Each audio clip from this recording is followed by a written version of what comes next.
Today we're going to be talking about books that I thought would be 5 stars for one reason or another. I've definitely hit on this topic before, but I think that expectations going into a book that you're about to read really affect how you enjoy the book. Whether those expectations come from you reading another book from that exact same author that maybe was a 5-star read or you really liked it. Maybe you had heard a lot of hype and discussion about it on the internet and everybody on the internet loved it and everybody's telling you that it's going to be a 5-star. Maybe it's as simple as I really like the cover and I really like the synopsis. I feel like this could be a 5-star book for me. It doesn't really matter what those outside forces are. It's really hard to go into a book completely neutral. As much as I try to, it doesn't happen very often. And the expectations that I have, or we have as a collective group of readers, really do inform sort of how you make your way through the book. Sometimes that can work in your favor. A lot of times it doesn't work in your favor though. Now, just because a book wasn't 5 stars for me and I was expecting it to be 5 stars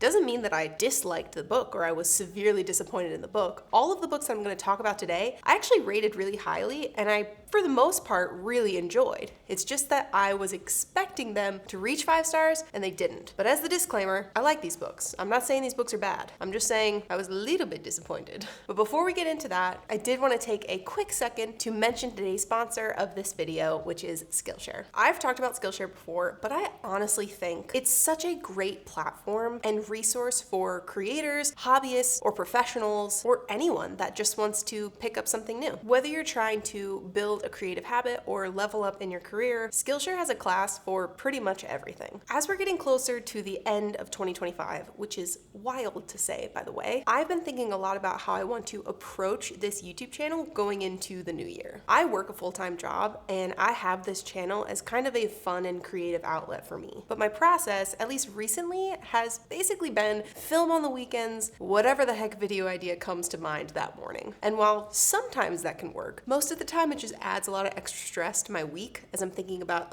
what the heck am I gonna film for next week's video? So I decided to take a class called From Mess to Success, Essential Organization for YouTube, taught by Carrie Cakes on Skillshare. The class walks you through how to set up a content calendar, organizing sponsorships, how to track collaborations and finances, and understanding how consistency can really help your channel grow. And the class project at the end was a total game changer for me. I got to make my own content calendar for the month using a template that Carrie Cakes created herself. And this is coming from somebody that does this for a living, so it really felt like I was using a tool that is tried and true and could really work for me. And making this content calendar was actually a really fun and creative challenge for me. And it made the whole planning process not feel like so much of a chore, but something that is a fun and exciting tool for me to use in the future. All of the classes on Skillshare are taught by world-class, amazing creators who really know what they're talking about, and the classes are designed to help you build creativity into your life. So if you have been wanting to pick up a new hobby or strengthen an existing skill that you have, I would definitely recommend you check out Skillshare. Skillshare was also kind enough to give me a very special offer for you guys. So the first 500 people to use the link in my description or scan the QR code that you see on the screen now will receive a free 1-month trial of Skillshare plus 20% off your first payment. You are definitely going to want to take advantage of this offer. As always, thank you so much to Skillshare for sponsoring this portion of today's video. Now it is time to talk about books that I thought would be 5 stars, and they were not, unfortunately. But the first book that I want to talk about is Anxious People by Frederick Backman. This book I would describe as a very quirky, unique, but also very emotionally rich story about a failed bank robbery. Our main character is really down in the dumps. They don't have money to pay rent. They're about to be homeless. They just want to see their kids and life has just not been on their side. And they kind of reach a breaking point and decide, hey, I'm going to rob a bank because I really need money for rent this month. On the inside, as you go through this story following along with this bank robber and many other characters, you kind of realize that this bank robber is not a bad person. They don't want to be robbing this bank. They just feel like they have no other choice in the matter right now. So when they go to the bank robbery, they kind of chicken out and realize, I I can't do this, and also I picked a bank that doesn't even carry actual cash. What the heck am I doing? The bank calls the cops. The bank robber's like, I gotta run or I'm gonna go to prison. And they accidentally stumble upon an apartment viewing while they're looking for a place to hide. And the failed bank robbery turns into a semi-failed hostage situation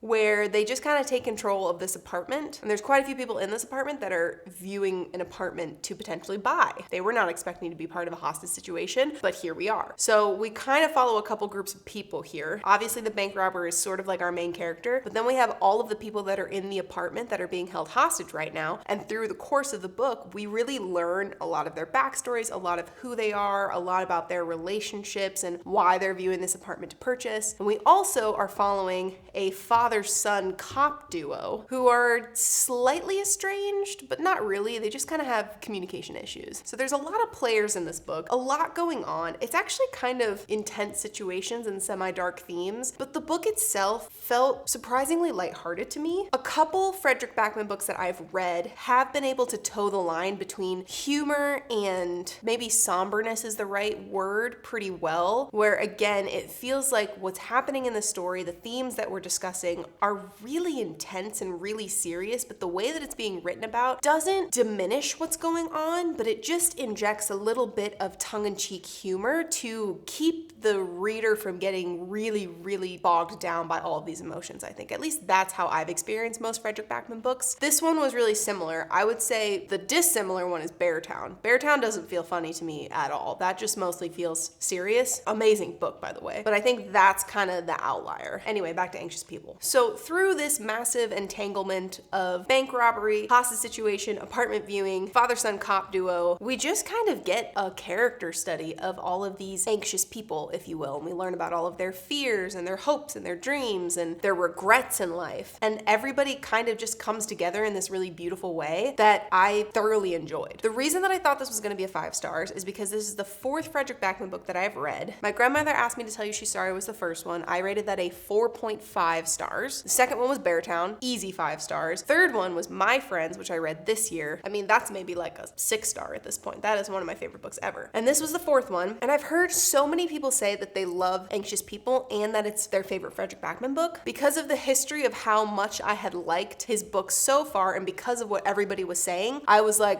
yeah, this is a shoo-in. This is going to be a 5 stars, no problem. And it didn't end up reaching that expectation. I think I still ended up rating this a 4 stars, which is a very highly rated book for me, but I think that the overall plot and the writing was a little bit more discombobulated and chaotic than I was used to in his other books. And he is kind of known for his very particular writing style, which I would describe as tonically a little bit chaotic, but you do get used to it, and it's kind of what endears me to him as an author anyway. But this one was the first time that I remember feeling legitimately confused in one of his books and having to flip back and see if I missed something, or there was a big reveal, and instead of it feeling like, oh my gosh, like that's what's going on, it was more like, oh, that's what's going on. And for all of those reasons and more, it just didn't end up being the 5-star book that I expected it to be. Again, I really liked this book, and Frederick Backman continues to become one of my favorite authors of all time, but so far this is my least favorite book of his that I've read, and it just didn't match what I was expecting it to. All right, the next book I have on this list that I thought was going to be a 5 stars is People We Meet on Vacation by Emily Henry. I love Emily Henry. She is my favorite romance author. I've talked about this a lot before, but she's really the first romance author that actually got me into reading romance. I never was a romance reader before I read her books. The first one I read was Beach Read, and that was an easy 5 stars for me. I've read all of her adult romance books, and a lot of them have been 5 stars. So this was kind of determined by author history, but also everybody loves this book. People We Meet on Vacation is one of the highest rated Emily Henry books. And again, I've talked about this book a couple times on my channel. People get into fights about this book in the comments sometimes. Some people saying that it's their least favorite Emily Henry book. Some people saying that it's easily the best Emily Henry book. There's a lot of discourse about it, but it is rated really, really highly. They're currently making a Netflix show or movie or something about it. So going into this one, for all of those reasons, I was really like, yeah, this is another Emily Henry book. It's going to be a check mark. It's going to be an easy 5 stars. Everybody loves it. I'm excited to read it. So this follows our 2 main characters, Poppy and Alex. And despite being complete and total opposites, they have been best friends for years. And over the course of their friendship, friendship, they have taken an annual summer vacation together to some sort of new and fun destination. Until 2 years ago when something happened that blew up their friendship and they stopped speaking to each other and they stopped going on trips together and their friendship just completely fell out. So kind of at the beginning of this book, we're mostly introduced to Poppy, who we learn is in a bit of a rut in her life, not really happy with where she is and where she's going. And she keeps coming back to how happy she was when she was still friends with Alex and when they were still taking their annual vacations together. And she proposes to Alex one last trip, one last vacation together over the summer for old time's sakes. Hopefully to find closure, maybe reconciliation, but at the very least, just to have a clear closing of that chapter. So this is kind of a friendships to lovers trope, which probably should have been my first indication that I wasn't going to like this as much as maybe I expected to, because that's pretty low on my list of tropes that I like. Nothing against it, it's just a personal preference thing. But I would say that this book explores a lot of themes around friendship, unspoken feelings, unresolved feelings, again, the friends to lovers trope, communication styles, anything like that. It's honestly a very simple plot. The thing that I love about Emily Henry books, one of the things that I love about Emily Henry books, is that she is so good at writing a setting and an atmosphere into the book, so much so that the setting feels like a character itself. Whether it takes place on a beach house in Maine or a lake town in Michigan or a small sleepy town that feels straight out of a Hallmark movie, she's so good at painting a picture of our environment, where we are and what it feels like to be there. That was one of the main things that was lacking in this book for me. First of all, I don't think that the environment was as richly described as her previous books, but the environment that was described was just kind of stressful to me.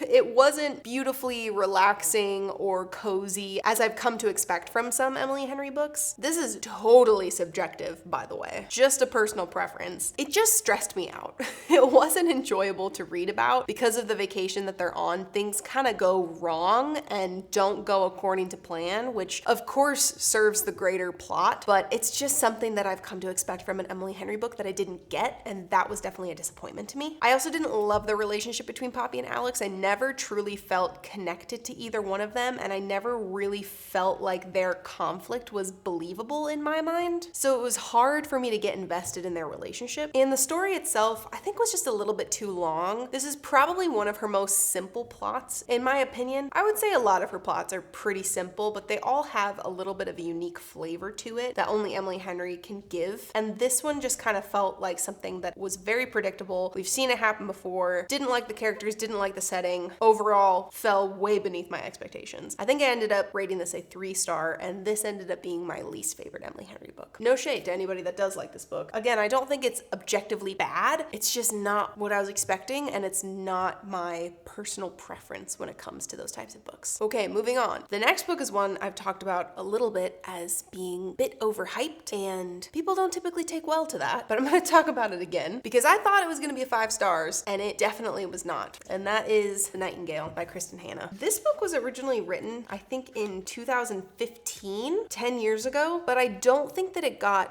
really popular until the boom of BookTok and Bookstagram, where suddenly a lot of books were being rediscovered and discovered by new audiences. I think that's one of the positive things of BookTok and Bookstagram. It really does put books that probably do deserve more interest in front of new readers, and I think that happened with The Nightingale. Kristen Hanna is known for writing beautiful historical fiction, emotional, gut-wrenching historical fiction, and I think The Nightingale is no exception there. So this book is set in France, and it begins in 1939 during the German occupation of France. We follow our 2 main characters who are sisters. Vianne is the older one, Isabelle is the younger one, and we focus on how each of them respond to the war and the German occupation of their home very differently. Vianne is a wife with children who has to make incredible sacrifices when her husband is forced to go off to war, and she's kind of put into the position of a mother who would do anything to see her children survive, even if that means making choices for herself that are harmful and not healthy. But she vows to keep her children safe under the pressure of fear, food shortages, danger, moral compromises, all of that stuff. It's just really intense to read about, but kind of such a beautiful picture of the lengths that a mother will go. Isabelle, on the other hand, rejects Vianne's passive endurance of the war and decides to be more proactive in fighting against the war. So she basically joins the resistance and works to help end the war in her small way under the code name The Nightingale. Like I said, Kristen Hanna is known for writing deeply emotional stories, and this definitely is that. It focuses on love, sisterly relationships, resilience, suffering during the war, so many things that went into that time period. And one of the things that Kristen Hanna does best is her research. You can really tell that she puts years and years of work into researching the time period that she's writing about, and I do think that that really showed in this book. So the reason that I thought that this was going to be a 5-star is honestly because of the internet hype. I am not a huge historical fiction reader. I definitely have read it and I appreciate it in a lot of the different forms that it comes in. It's not my normal genre that I gravitate towards, but I can appreciate it. I had been wanting to read The Nightingale and a Kristen Hanna book for a while. You just can't escape this book. Everybody loves it. Even when I was buying it from the bookstore, the cashier comments about how much she loves Kristen Hanna and how much she loves The Nightingale specifically. This book just felt very inescapable, and it seemed like everybody was dubbing it as a 5-star or a 6-star or one of the best books they've ever read in their life. So I'm like, okay, let's see what this is about. And I think that I was a little disappointed with the writing itself, not the story. I think the story was really, really good, but the writing itself didn't feel as strong as I was expecting it to feel. I think there was a lot of redundancy and repetition. There were literal paragraphs that felt like they were copy and pasted from different chapters, which felt odd. It felt like something an editor could have very easily caught and helped refine. I also felt like there wasn't a lot of awareness when it came to writing about the time periods and the environments that we're in. It was hard to sometimes follow the story linearly when she's describing a season that's happening and then the very next chapter feels like we've gone backwards in time. It's hard to explain, but it just felt like this book was a little bit all over the place in terms of writing style. You could totally still get the emotion from it, although sometimes it felt a little bit more like emotional manipulation, which is something that I really don't like in books, when the author is just kind of pulling out buzzwords and tropes that are bound to make you emotional, and then you get to the end of that emotional point and you're like, wait, why am I crying? They didn't deserve to make me cry, and yet I am. I don't love the emotional manipulation. I think that book kind of trespassed there a little bit too much in my opinion, but overall my biggest critique is just that it should have gone through another round or two of editing, should have been just a wee bit shorter, and if that had happened, I think the story itself definitely could have been a 5-star. It's just that the writing I don't think was actually as amazing as everybody says it is. Now again, this was a long time ago. This was written in 2015, and I think that with every book that an author puts out, they get stronger in their writing, and maybe the editors that they work with, they're working with new people that are catching more things. So this didn't really put me off of Kristen Hanna as an author. I'm still really interested in reading her books. I think I have The Women or The Four Winds on my shelf right now, one of those. And I'm interested in reading a newer book of hers to see if her writing has developed and gotten stronger since The Nightingale. But that's why this was unfortunately not a 5-star book for me. Okay, this one kind of makes people mad too. The next book that I thought would be a 5-star and absolutely was not is Once Upon a Heart by Stephanie Garber. Why did I think this would be a 5-star? Well, I really like Stephanie Garber. I read the whole Caraval trilogy and I really, really enjoyed it. I kind of read that around the time that I was reading some of those young adult fantasy trilogies that got really popular and famous, like The Lunar Chronicles, obviously Caraval, The Cruel Prince, stuff like that. And it just was exactly what I wanted to read at the right time. I loved the magic system. I loved the circusy feel of it. The characters were awesome. And it just was a 5-star read for me. I have not since reread Caraval, so I don't know if maybe my opinion would change now. But from what I remember, it was wonderful. Once Upon a Broken Heart. Once Upon a Broken Heart or Once Upon a Heart? Broken Heart. I think I said that wrong earlier. Once Upon a Broken Heart. Man, people love this book. This is another one that really was informed by internet hype, I think. Yes, I had a pre-existing relationship with the author, so that definitely played into it, how much I loved Caraval. I was like, well, great, I'm definitely gonna love this next trilogy that she wrote, and it seems like everybody else loves it on the internet too. So I went into this with really high hopes and really high expectations. So this book follows our main character, Evangeline, and at the beginning of the book, we learn that her beloved becomes engaged to her stepsister, which is heartbreaking for Evangeline. But Evangeline looks at her stepsister and the guy she's in love with, and she's like,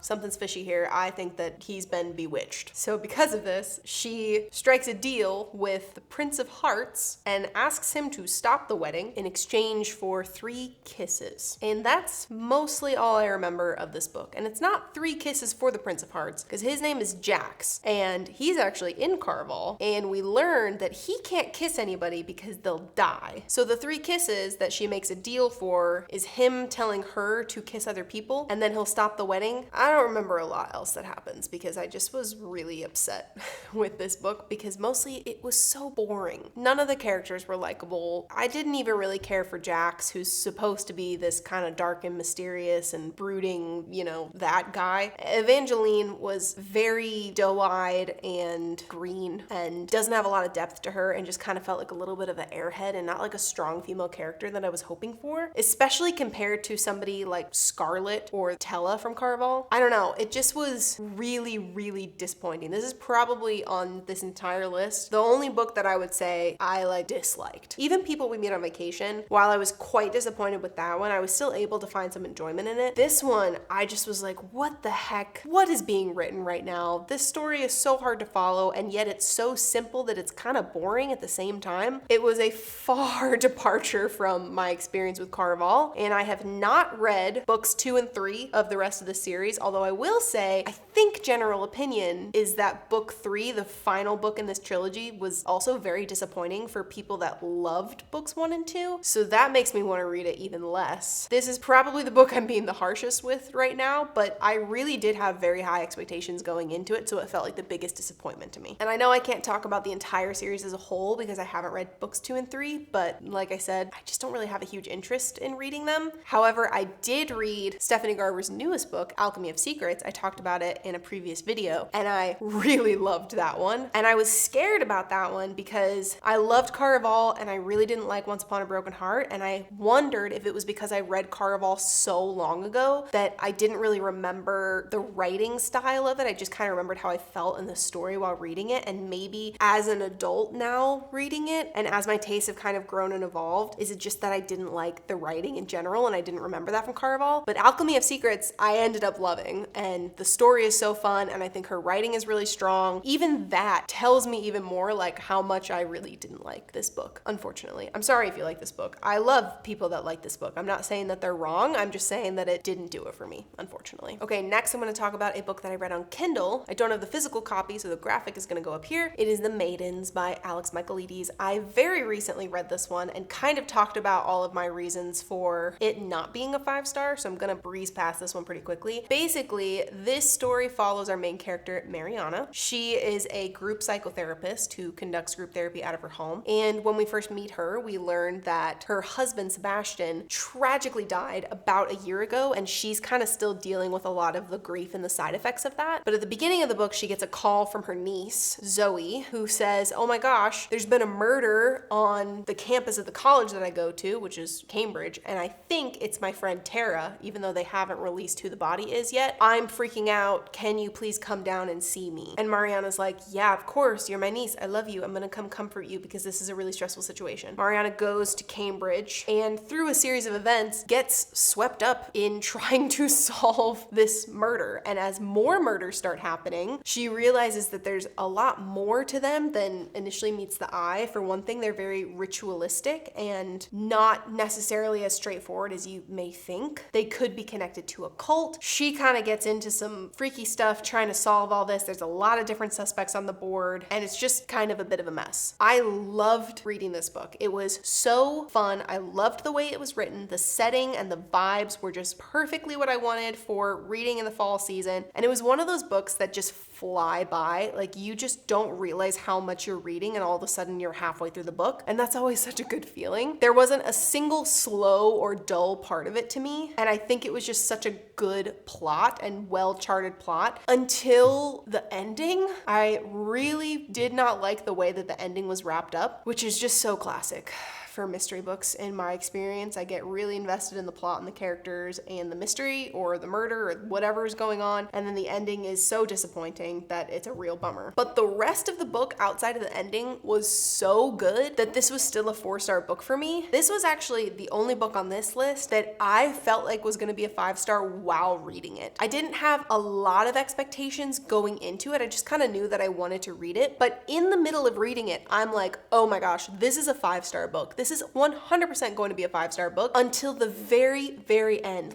I'm talking the last 30 pages. I was convinced that this would be 5 stars. and then the end happens and the conflict resolution happens and it all just kind of tanked from there. But the rest of the book was so good that it was still a 4-star. It just unfortunately didn't reach that 5-star status that I really thought it was going to. All right, couple more to talk about here. The next book that I really thought was going to be a 5-star was Iron Flame by Rebecca Yarros. This is the second book in the, it's not called the Fourth Wing series, the Empyrean series, maybe it's just called the Empyrean, I don't know. But this is the sequel to the Fourth Wing. I don't think I'm alone here when I say that I thought this was going to be a 5-star, and the only reason that I thought it was going to be a 5-star is because Fourth Wing was a 5-star to me. I have a whole video breaking down Fourth Wing and why I love it personally. It is not an objective opinion. It is fully a subjective opinion where, yes, the writing can be cheesy, it can be over the top. The characters are some that we've seen before. I don't think there's a ton of things that's unique about it, and yet somehow all of these parts came together to create a book that I legitimately could not put down. It was so exciting to read. I blazed through it. It felt like I was back reading something like The Hunger Games, not in similarities to stories, but it was just that feeling of being so incredibly immersed in something that it's literally devastating to finish the book. That's how Fourth Wing felt for me. And I think it felt that way for a lot of people. And so when Iron Flame came out, everybody was like, well, Fourth Wing was so great. Iron Flame is obviously going to be just as good. And it was not. Now, I'm not going to break down a plot in this one because it's the middle of a series and it would just be one big spoiler for book 1. But basically in the Fourth Wing world, we are at a war college that trains dragon riders. Our main character is Violet and there's, the love interest named Xaden. That's all you're going to get. I'm sure a lot of you have read it or have seen plenty of TikTok videos that spoil lots of things, but basically that's where we're at. What was it about this book? I think that there was a shocking dip in writing quality that I was not prepared for. Like I said, the first book, not amazing writing. I'm not talking like incredible literature status here, but it was still good, I think. This one, I don't know, it really just felt like the quality went down. It felt like the story that we were focusing on was getting too in the weeds of relationships between certain characters, and we weren't focusing on the bigger picture until the very end, and that was really frustrating, I think, because one of the things that I loved about Fourth Wing so much is the world that we were in. I think it was really interesting and exciting to experience and learn about, and I felt like there was no world building. We didn't expand on anything from the first book. We just kind of picked up where we left off, but we were more focused on drama and interpersonal relationships that we didn't really need to focus on, in my opinion. I think the end definitely got up to a good level again, where it was very explosive and exciting. I read this like 2 years ago, so I'm not remembering a lot of the reasons why I didn't think it was so good, to be honest, but I just remember being quite disappointed with it. I don't think that the story was as tight or the plot was as tight. This is another one where I think it just really could have benefited from a couple more rounds of intense editing. I feel like this was rushed to publish, and I think this is a pretty universal opinion for people that like the Fourth Wing books. Fourth Wing shot to fame. It got so popular so quickly that I think the publishing house really pushed for Iron Flame to come out really fast. And I don't think that a lot of the fault falls with the author there. I think a lot of the fault honestly falls with publishing in general because they just wanted to capitalize on the momentum of the first book. This book came out less than a year after Fourth Wing was published, which is crazy. That's unheard of for this type of series. They did take a lot longer to publish the third book, Onyx Storm. That one I personally think was better than Iron Flame, but still doesn't reach the level that Fourth Wing reached for me. That was a lot of word vomit about this book, but I don't think I'm alone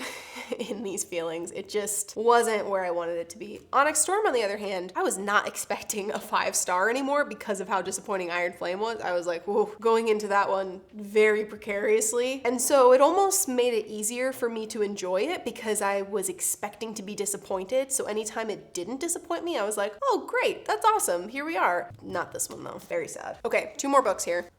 Say You'll Remember Me. I definitely thought this was going to be a 5-star because the previous Abby Jimenez book that I read was just for the summer, and that book was so good. I absolutely loved that book. It was one of my favorite books that I read last year. And so when this one was announced, I was extremely excited, especially because it's kind of in the same trilogy universe as Just for the Summer. So this follows our 2 main characters, Samantha and Xavier. And at the beginning of the book, they kind of meet serendipitously and have this amazing first date. Like, like the chemistry is locked in. They're basically in love with each other right away. But honestly, yes, it is kind of technically insta love, but I do think that Abby Jimenez wrote it in a way where it was genuinely believable for me. The chemistry was so good that I was like, yeah, I would fall in love with this person immediately as well if I had the same amount of chemistry. It just was very, very believable the way that she wrote their relationship. The problem is that Samantha, after this first date, is moving across the country, already had plans to move across the country. So Samantha and Xavier are like, okay, that was an incredible date. I guess we're never gonna see each other again though, because you're moving. Xavier is a veterinarian that has his own practice. And if you know anything about that, you can't necessarily just like up and relocate when you have your own practice. To open your own practice, you have to put in a lot of your own money and a lot of your own time and work before you ever see a profit, and it can kind of become self-sustaining. So Xavier is not at that point yet. He's at the point where he has to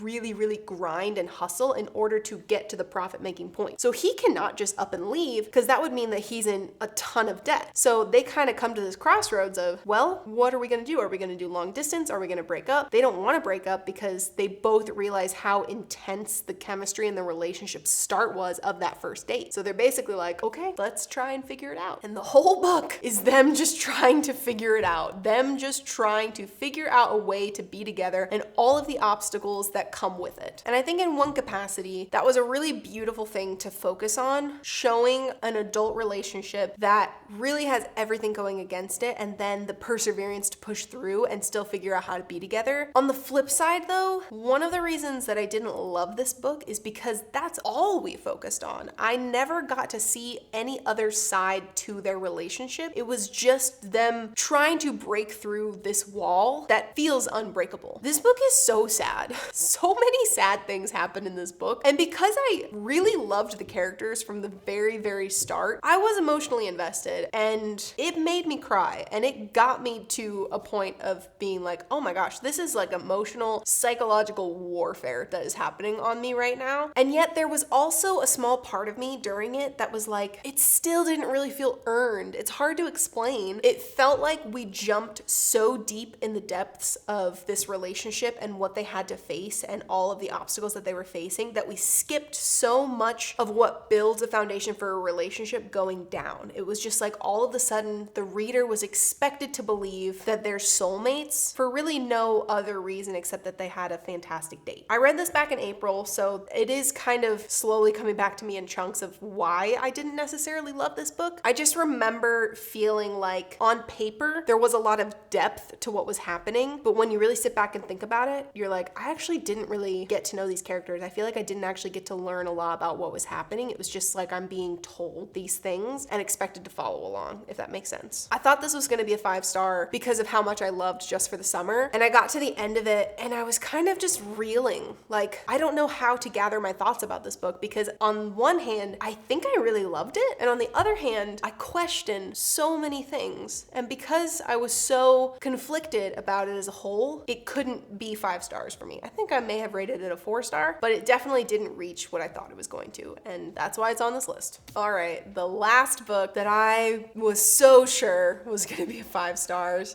this hefty thing, House of Flame and Shadow by Sarah J. Maas. This is the 3rd book in the Crescent City trilogy-ish. The way Sarah J. Maas writes a couple of her series is that there's like a complete trilogy like in ACOTAR, but then there's more books that kind of follow it. But if you wanted to stop at the trilogy, you could. I think this is kind of what's happening with Crescent City because we do have more Crescent City books confirmed, but this kind of wraps up our main story of the 3 books. I just thought that this would be a 5-star, mostly because it is the ending. And a lot of the times, the last book of a series has the best stuff in it. You know you're not going to end on a cliffhanger. You know you're going to get a lot of closure to these storylines that are going on. You know, hopefully, that you're going to see your beloved characters get a happy ending, and all of that can contribute to a book being rated highly for me personally. And it's going to be the most epic climax and conflict out of hopefully any of the previous books. So a lot of the times, just on ancient history, I would expect the final one to be a 5-star. Book 1 in Crescent City, I read twice. The first time I read it, I didn't love it because it was just so different to her other books that she had written, and it was really hard to get into. It was very dense and complicated and confusing, and I think I just had a hard time wrapping my mind around the world for the majority of the book. However, I decided to reread it probably a year after the first time that I read it, and because I already had a little bit of that familiarity with the world and the foundation that was laid from the first time I read the book, I was able to focus a lot more on the plot and the characters and the story that was happening, and I loved it. It ended up being an easy 5-star for me. It was so good. I was crying, I was laughing. It felt exactly how a 5-star should feel. Book 2, I think I rated 4 stars. The ending is absolutely insane, but I think the book 2 plot sometimes got a little bit discombobulated and disjointed and wasn't the easiest thing to follow, which is normal. I do think that sometimes there can be a dip in the middle book. You love the first book, dip in the middle book, and then we go back up to the third book. That's what I was expecting here. And don't get me wrong, I did enjoy this book just because I'm a fan of the series and the characters, and I'm a fan of Sarah J. Maas as an author overall, but this was a pretty big disappointment.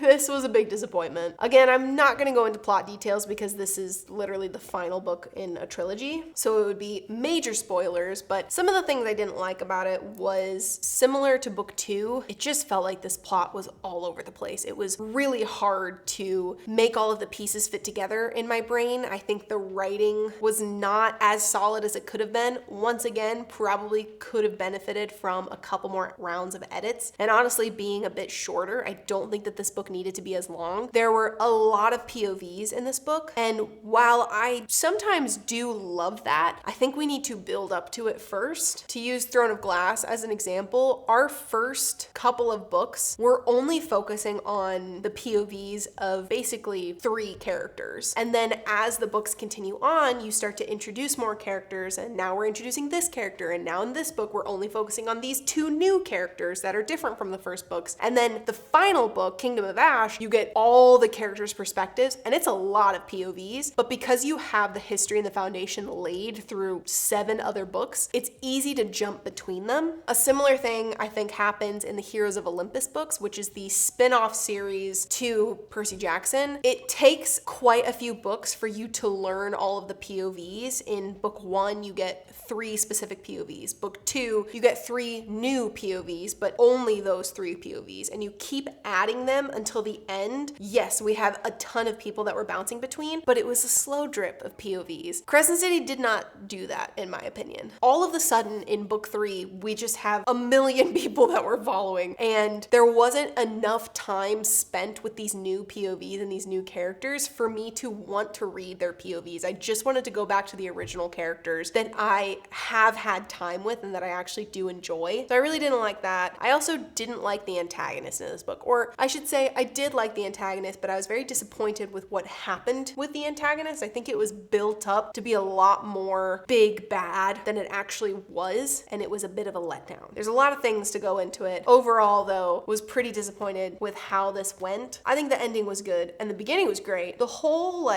this section, though, this is probably 500 pages that could have been tightened up a bit more, in my opinion. Oof. All right, that is quite a few books that we talked about today. All of these books I did enjoy in their own way. Maybe not Once Upon a Broken Heart. Most of these books I did enjoy in their own way, but they all did fall short of what I initially expected them to be. None of them were 5 stars, unfortunately, but that's life. Let me know if you agree or disagree with any of my thoughts on these books. Were any of these 5 stars for you? Have you experienced the same thing where you think a book is going to be a 5-star and it just completely falls short? Let me know in the comments. As always, thank you so much for joining and watching and hanging out with me on this little corner of the internet, and we'll see you next time.